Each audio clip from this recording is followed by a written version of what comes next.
Le site internet, moi je l'administre depuis 2011 et j'aime ça, hein.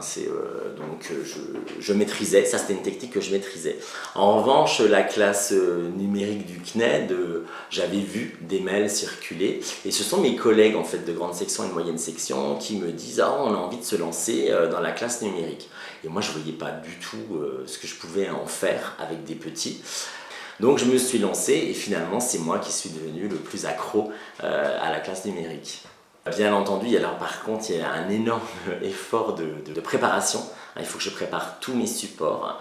Je numérise des œuvres de littérature jeunesse. Je fais parler les enfants. J'utilise en fait cette classe virtuelle pour faire des activités de langage, ce qui est primordial chez les petits.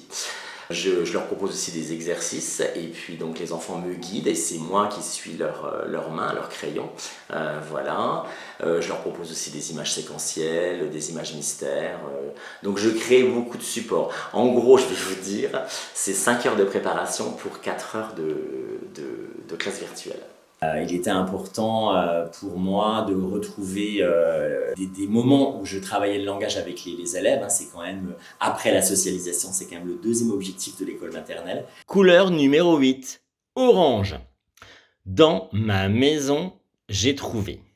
Et puis aussi d'avoir du lien avec mes élèves, parce que là, on se voyait en vidéo et c'était vraiment sympa de retrouver aussi le lien avec les familles. Je fais à la fois du virtuel et du présentiel. Donc je m'installe dans la classe, je mets l'ordinateur portable connecté, je mets un vidéoprojecteur, je projette sur mon tableau Velleda.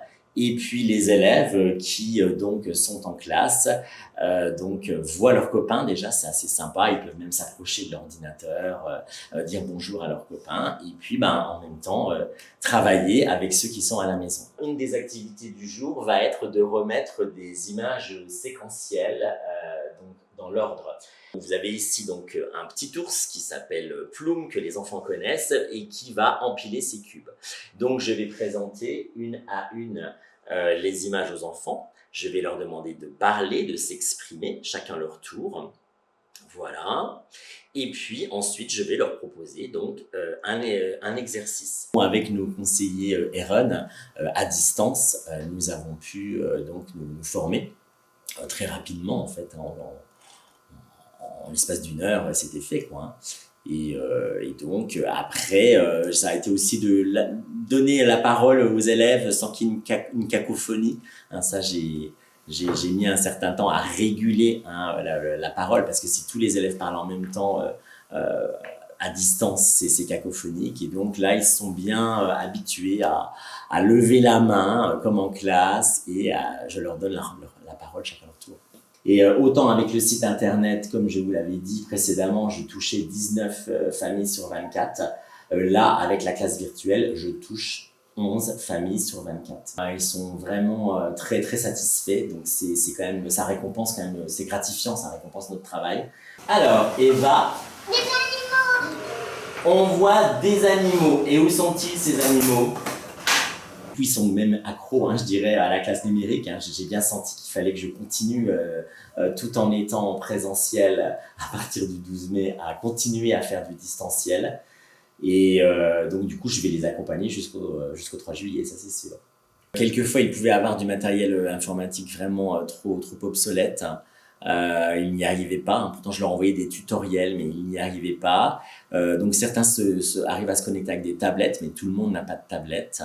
Et avec le smartphone, certains y arrivent, mais c'est un peu difficile avec le smartphone. En maternelle, bien entendu, nous avons hâte de retrouver la totalité de nos classes pour vivre en présentiel, bien entendu. Mais effectivement, des outils comme les classes numériques, je trouve, peuvent être intéressants pour maintenir un lien avec des enfants qui ne pourraient pas être à l'école. On imagine un enfant hospitalisé, par exemple. On pourrait maintenir un lien sympa avec cet enfant-là et le reste de la classe. Pourquoi pas aussi au niveau européen, avec une correspondance, ce qu'on appelait la correspondance interscolaire avant par papier. Maintenant, on pourrait le faire en numérique, et ça pourrait être des moments sympas, ou alors aussi avec des des classes d'autres écoles ou des classes transplantées et imaginer comme ça un lien pas forcément quotidien, mais complémentaire. Il y a Jules qui te dit au revoir. Au revoir. Bon, au revoir Marie-Claire, au revoir Marius.